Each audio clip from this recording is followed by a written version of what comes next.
Nah, sekarang saya akan menjelaskan tentang proses.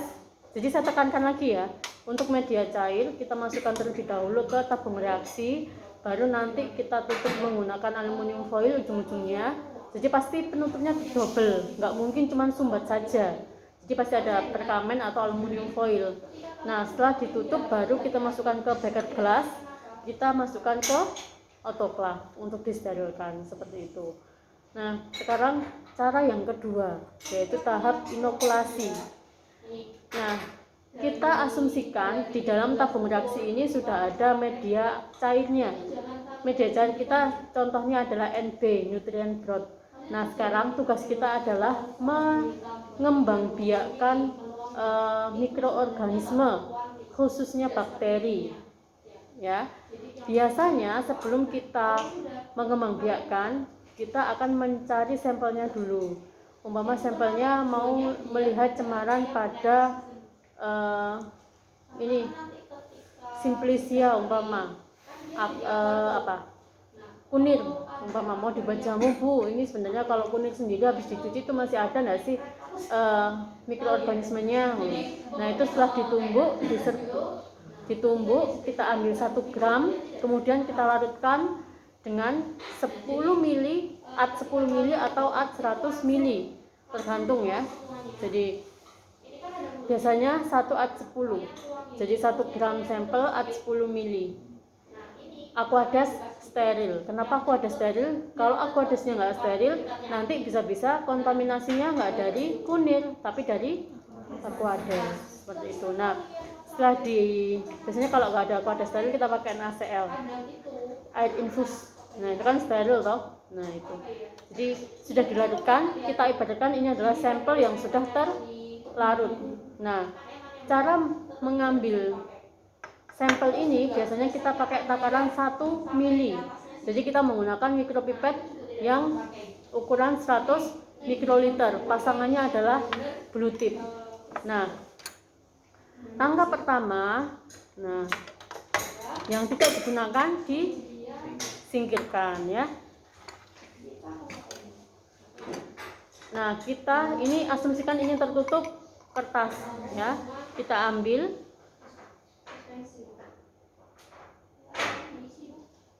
Nah, kalau sudah terpasang sempurna, nanti salah satu temannya membantu membuka tutupnya. Ayo Mbak, sini Mbak. Coba ke sini. Duduk samping saya. Kurang dekat. Nah, coba dibuka. Iya, tangan. Oke.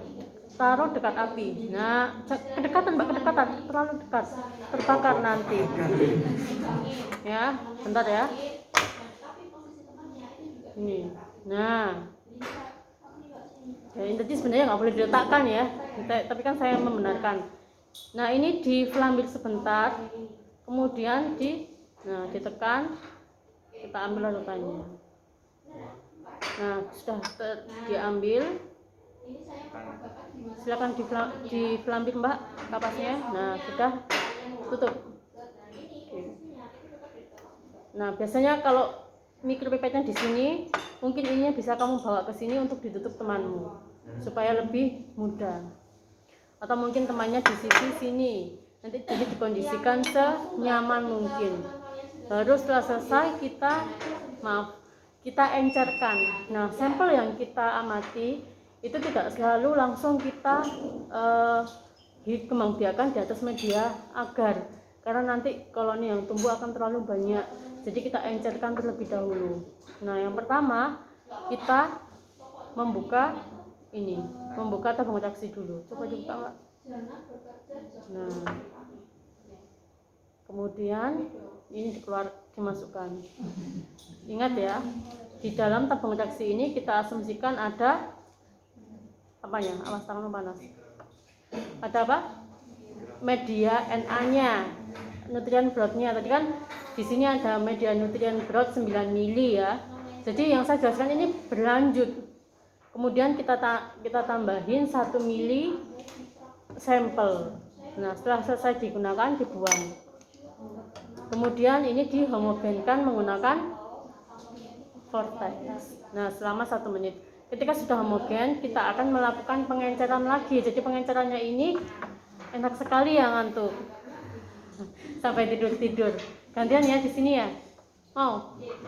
Ke belakang aja dulu nggak apa-apa. Cuci muka biar seger. Ayo. Ayo Mbak. Mbaknya juga. Yang sampai tidur-tidur mbaknya. Sandalnya jangan dipakai ke kamar mandi loh ya. Situ, lewat sana. Pakai sandal yang warna biru atau hitam. Nah, kalau sudah, kita harus menggunakan blue tip yang baru. Blue tip yang baru. Nah, kemudian sampelnya tadi yang sudah dihomogenkan dibuka lagi. Yuk, terus. Nah, diambil lagi sebanyak 1 mili. Setelah itu ditutup sini.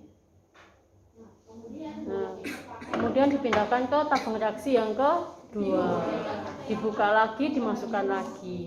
Gitu seterusnya sampai jumlah pengenceran yang ditentukan. Jadi jumlah pengencerannya itu nggak pernah sama, tergantung kekeruhan sampelnya. Contohnya mau sampling air sungai Berantas, nah itu kan keruh ya. Nah itu pasti biasanya pengencerannya panjang, lebih dari 10 atau mentok 10. Tapi kalau air sumur di rumah masing-masing mungkin sampai 6. Oke, sudah ya. Nah, setelah sudah, saya jelaskan tahapan yang kedua, yaitu inokulasi dari pengenceran untuk kita plating. Suaranya ya, ayo yang ngomong hanya laporan sama saya. Kemudian tahapan yang kedua adalah plating. Jadi inokulasi dari pengenceran, 3 pengenceran terakhir di atas media padat. Jadi biasanya dilihat di media cair dulu. Biasanya juga untuk dilihat perubahan warnanya. Kalau ada kekeruhan atau bening, tetap bening seperti warna awal, berarti tidak ada mikroba. Tapi kalau keruh biasanya ada. Nah, kita akan plating di media agar. Bayangkan di dalam cawan Petri ini sudah ada agar-agarnya. Tahapannya sama, kita menggunakan blue tip. Nah, blue tip ini kemudian saya mengambil umpama ini 3 pengenceran terakhir. Tetap pasti butuh bantuan temannya untuk membuka ini tabung reaksinya, penutupnya. Diambil sebanyak 1 mili. Nah, setelah 1 mili, ini ya, nekannya di luar ya. Kemudian dimasukkan, dilepas. Kalau sudah ditutup.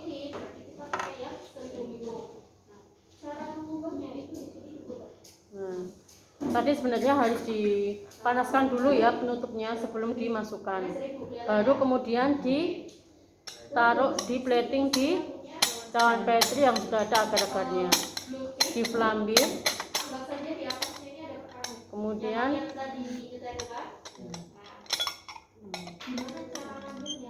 karena ini posisinya basah ya. Nah, baru dikeluarkan. Setelah dikeluarkan, ini dilepas. Ini kalau pakai metode pour plate itu di angka 8. Tapi kalau metode split plate, jadi inokulasinya menggunakan metode split plate, kita menggunakan spreader. Nah, spreader ini kita flambir dulu. Ibaratkan ini udah di dalam alkohol ya. Ini adalah alkohol, kemudian dibakar, diflambir. Jika sudah, tunggu sampai dia sedikit dingin.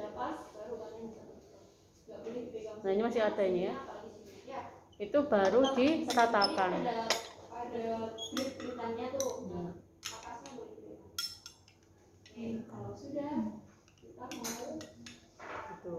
Kalau dirasa kurang merata, diputar, diratakan kembali.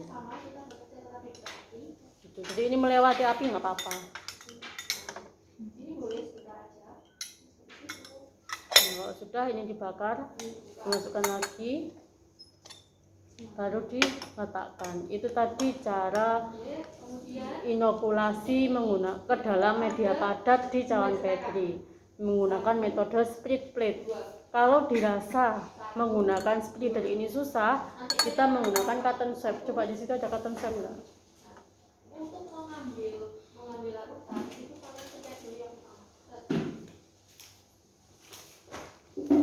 Cotton swab ini posisinya steril ya. Nah, kalau menggunakan cotton swab, cara mengambil larutannya berbeda. Kalau ini tadi kan pakai mikropipet, kalau ini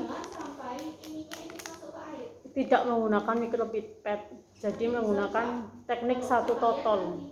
Karena kalau menggunakan mikropipet, umpama yang disebarkan di sini 100 mikroliter, nyerap di kapasnya aja nggak ada sisanya.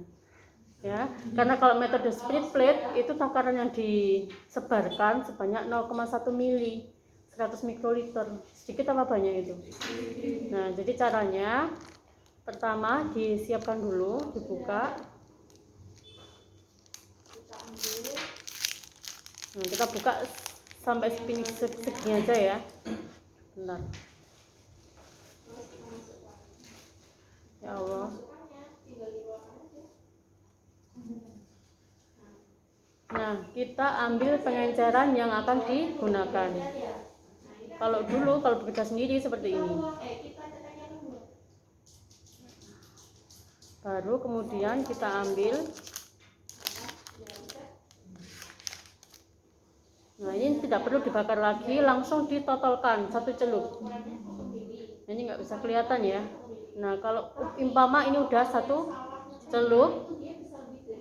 Nah, ini kalau nggak digunakan lagi, biasanya bisa ditaruh. Nah, ditutup. Jadi jauh dari api nggak apa-apa, karena asumsinya kita sudah tidak menggunakan ini lagi. Jadi kontam pun nggak apa-apa. Nah, sisanya ini baru kita plating. Kemudian digores. Kuadran 4, kuadran 3, gerasan 3 atau T atau 1. Nah, kalau kurang bisa melihat seperti ini. Ini biar kelihatan gerasannya. Kayak mengarsir. Nah, kalau dirasa satu sisi itu kurang merata, nah ini kalau satu sisi kurang merata bisa menggunakan sisi lainnya. Nah, realnya tidak boleh terbuka seperti ini ya. Jadi tetap menggunakan sedikit celah, kemudian digores. Kalau dirasa kurang, kita putar. Tidak perlu pakai tenaga dalam, nanti rusak agar-agarnya ya. Jadi hanya diarsir tipis.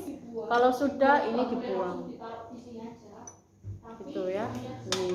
Nah, baru ini biasanya diinkubasi 24 jam. Setelah 24 jam dia akan muncul bintik-bintik koloni. Nah, bintik-bintik koloni ini nanti yang akan kita amati. Jadi koloni itu kumpulan individu bakteri. Nah, umpama ada 10 koloni yang berbeda. Bu, saya mau mengembangbiakkan tuh 10-10-nya semuanya. Oke, mau dikembangbiakkan, mau diamati. Sebenarnya apa aja sih yang ada di kunir tadi. Nah, cara mengambilnya kita menggunakan ose yang dibakar dulu.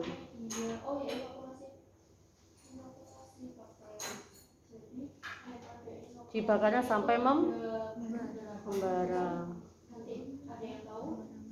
Merah kan? Iya. Ada yang mau buat tato? Sini.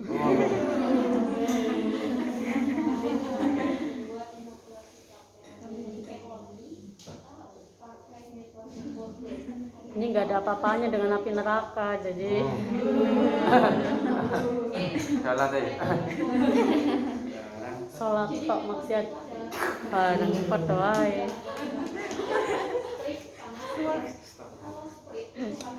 Kalau sudah merah semua ditunggu ya sampai dingin. Kalau dikiranya sudah dingin, nah ini bisa digunakan untuk menotol, cuman satu kali gitu loh ya. Nah betul, kalau sudah jangan dibakar rasanya, mati. Kita pindahkan ke media agar lainnya, biasanya bisa di cawan petri, bisa media agar yang di tabung reaksi. Nah kalau di tabung reaksi media agarnya biasanya miring, jadi nggak berdiri. Kalau berdiri kan ruangannya sempit, nah itu dimiringkan gitu. Nah kita mau biarkan di cawan petri umpama ya, nah tinggal digores sesuai dengan keinginan.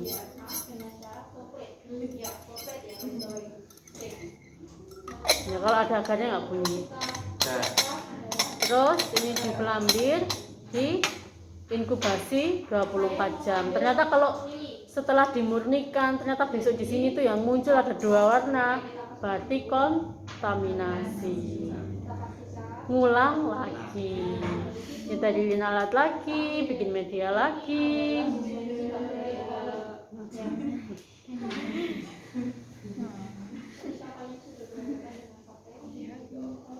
Nah ini dibakar lagi ya sampai merah seluruhnya, jangan sampai kena kacanya. Kalau udah merah tunggu, terus masukkan ke alkohol lagi. Selesai.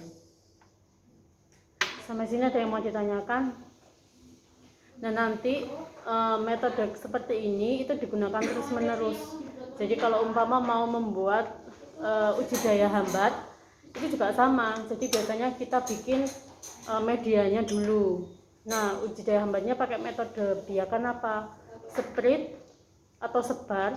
Jadi nggak usah bahasa Inggris deh, sebar atau tuang. Kalau dituang berarti bakterinya dimasukkan dulu, baru dituangin media agar. Jadi dicampur antara agar-agar sama bakterinya, itu namanya metode tuang. Pengembang biakan metode tuang. Kalau metode sebar, agar-agarnya dibekukan dulu.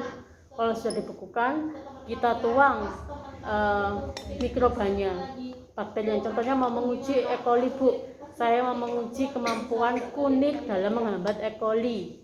Bisa nggak tuh kunir sebagai obat mencret? Nah, dibuktikan dengan ini.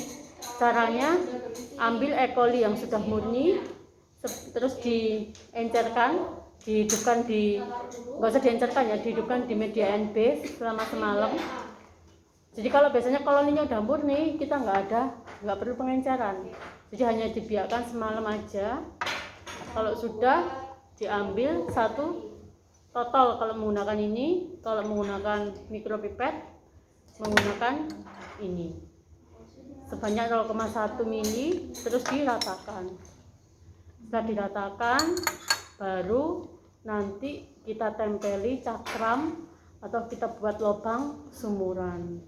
Cara membuat lubang sumurannya itu menggunakan lubang sumuran yang kemarin. Jadi cara memegangnya menggunakan pinset. Nah, pakai pinset, ibaratkan ini pinset ya. Kemudian ini adalah lubang sumurannya. Jadi ini dibakar dulu. Nah, kemudian baru dinyoskan ke agarnya sampai agar-agarnya membentuk kawah.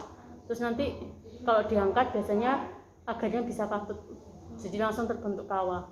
Itu kalau metode sumuran. Tapi kalau metode cakram, berarti cakramnya ditetesi zat antimikroba dulu, baru ditempelkan di agar-agarnya. Agar-agarnya sudah ada bakterinya belum? Sudah, kan namanya uji daya hambat ya. Jadi nah kalau sumuran zat antibakterinya ditaruh di sumurannya tadi, di lubangnya tadi. Nah nanti di sekitar lubangan atau kertas itu akan muncul zona bening. Jadi umpama E. coli itu warnanya keruh umpama, tapi ketika dikasih kertas cakram yang ada ekstrak kunirnya, ternyata di sampingnya itu warnanya bening. Nah, berarti nggak ada yang berani tumbuh di sekitar ekstrak itu. Itu namanya dia punya kemampuan hambat. Berarti oke, benar, ternyata kunir mampu menghambat. Sampai di sini ada yang mau ditanyakan? Nah kalau udah selesai biasanya semuanya dirapikan dulu. Yang mau masuk inkubator dimasukkan, ditutup dan disemprot lagi ya. Kalau ada pekerjaan yang sudah selesai, kita akan sterilisasi dia. Jadi namanya sterilisasi kotor. Jadi membunuh bakteri yang kita biarkan dengan cara apa? Tidak langsung dibuang. Nah, itu nanti akan jadi sumber cemaran baru di lingkungan ini, tapi di autoclave lagi sampai suhu sama ya, 121 selama 15 menit. Kalau sudah, baru ini kan bentuknya cair, habis dipanaskan kan cair ya. Nah, cair ini biasanya kita buang di buangan yang di jerigen yang ada isinya itu loh, sampingnya pintu. Di situ dibuang, di situ, nggak boleh dibuang di wastafel. Cair ketemu air nanti mampet, apalagi wastafel kita sangat istimewa ya, buat cuci tangan aja dia mampet, apalagi kamu kasih ini banjir ini. Kalau sudah baru direndam atau langsung dicuci menggunakan sabun cuci, baru kemudian disterilkan lagi ya, seperti itu terus. Lama di preparasinya daripada kerjanya. Jadi bukan capek di kerjanya kalau mikro biasanya, capek preparasinya. Sudah? Ada yang mau ditanyakan? Agar-agarnya itu bening. Hah? Kenapa? Warnanya kuning. Tapi media agar itu macam-macam, Mas. Ada yang media agar spesifik itu biasanya warnanya macam-macam. Kalau kayak emba itu warnanya merah. Ada yang warnanya hijau, ada yang warnanya macam-macam tergantung kandungannya. Tapi kalau untuk media umum untuk menangkap berbagai jenis bakteri itu warnanya kuning. Bukan kuning sih, kalau kuning kan terkesannya nyentrong ya, enggak. Bening keruh gitu loh. Kayak minyak. Nah itu.